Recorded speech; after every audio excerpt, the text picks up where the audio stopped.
नमस्कार, मी किरण लोंढे तुमचं स्वागत करतो डिजिटल एज्युकेशन ह्या यूट्यूब चॅनलमध्ये.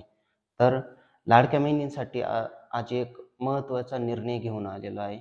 लाडक्या बहिणींना 31 31 नोव्हेंबर 2025 पर्यंत KYC करता येणार आहे. म्हणजे मुदतवाढ झालेली आहे. आणि ज्यांना पती नाही, वडीलही नाही, अशा महिलांसाठी सुद्धा आज एक महत्त्वाचा जी-आर हा शासनाने चालू केलेला आहे, म्हणजे प्रदर्शित केलेला आहे. तर त्याच्याबद्दल आपण बोलणार आहोत. तर ज्यांना पतीही नाही आणि वडीलही नाही, अशा महिलांसाठी एक महत्त्वाचा प्रश्न होता का आता आम्ही KYC करायची तर कशी करायची? कारण की साईटवर तर सांगितलेलं होतं की लाभार्थ्याचं आधार कार्ड टाकल्यानंतर पतीचं किंवा वडिलांचं आधार कार्ड नंबर टाका आणि OTP देऊन तुमची KYC पूर्ण करा. तर यांच्याकडं ज्यांना पती नाही, वडील नाही, यांच्याकडं तर आधार कार्ड नव्हतं. त्याच्यामुळं त्यांची KYC थांबलेली होती. तर साईटवर असा त्यांनी एक निर्णय दिलेला आहे की ज्यांना पतीही नाही, वडीलही नाही, त्यांच्यासाठी काय करायचं आहे?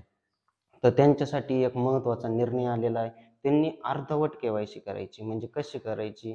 व्यवस्थित समजून घ्या. व्हिडिओ शेवटपर्यंत बघा. तर याच्यामध्ये असं सांगितलेलं आहे, अर्धवट KYC म्हणजे फक्त लाभार्थ्याचं आधार कार्ड टाकायचं आहे आणि OTP देऊन तेवढंच अर्धवट सोडून द्यायचं. पुढं पतीचं किंवा वडिलांचं जे आधार कार्ड टाकायला येणार आहे ते टाकायचं नाही आहे कोणाचंच.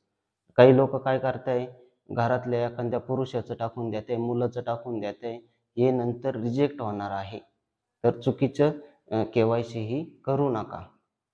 आणि राहिली गोष्ट अर्धवट KYC तुम्ही अर्धवट सोडली. त्याच्यानंतर काय करायचंय? त्याच्यानंतर या योजनेअंतर्गत ज्या पात्र लाभार्थी महिलांचे वडील हयात नाहीत व पती देखील हयात नाही किंवा घटस्फोट झालेला आहे आणि त्यांना जे घटस्फोट झालेले त्यांना पती पण नाही, वडील पण नाहीये, तर त्यांनी त्या लाभार्थी महिलांनी स्वतःचे KYC करावे व त्यानंतर त्यांनी त्यांचे पती अथवा वडील यांचे अधिकृत मृत्यू प्रमाणपत्र व किंवा घटस्फोट प्रमाणपत्र किंवा जे समजा घटस्फोट प्रमाणपत्र बी नाहीये, मृत्यूचं प्रमाणपत्र बी नाहीये पतीचं किंवा वडिलांचं, तर त्यांनी माननीय न्यायालयाचे आदेश जो आहे त्याची सत्यप्रत संबंधित अंगणवाडी सेविका जे गावात असतील त्यांनी अंगणवाडी सेविका ज्या असतात, गावात अंगणवाडी असते, त्या अंगणवाडी सेविका, अशा सेविका म्हणतात त्यांना, त्यांच्याकडं तुमचं वडिलांचं किंवा पतीचं मृत्यूचं प्रमाणपत्र जे असेल ते देऊन आणि त्याच्यासोबत आधार कार्डची एक झेरॉक्स आणि मृत्यूचं प्रमाणपत्राची एक झेरॉक्स हे दोन्ही देऊन तुमची KYC पूर्ण करायची आहे.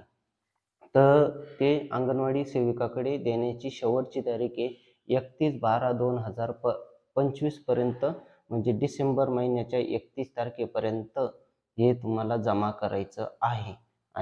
आणि काही लोकांना KYC करता येत नाही, त्यांच्यासाठी पण सांगतो. आपण स्क्रीनवर एक नंबर दिलेला आहे, त्याच्यावर तुम्ही मला आधार कार्ड टाकू शकतात आणि तुमची KYC पूर्ण करू शकतात. OTP देऊन मी करून देईन. आणि ज्यांना पती पण आहे आणि वडील पण आहेत, त्यांना पण KYC येत नाहीये करता, होत नाहीये, त्यांच्याकडून चुकीचं होऊन जाऊ शकतं. त्यांच्यासाठी पण त्यांनी मला पतीचं किंवा वडिलांचं लग्न जर झालेलं नसेल तर वडिलांचं आधार कार्ड आणि स्वतःचं आधार कार्ड हे मला WhatsAppला सेंड करा. मी तुमची KYC पूर्णपणे कंप्लीट करून देईन.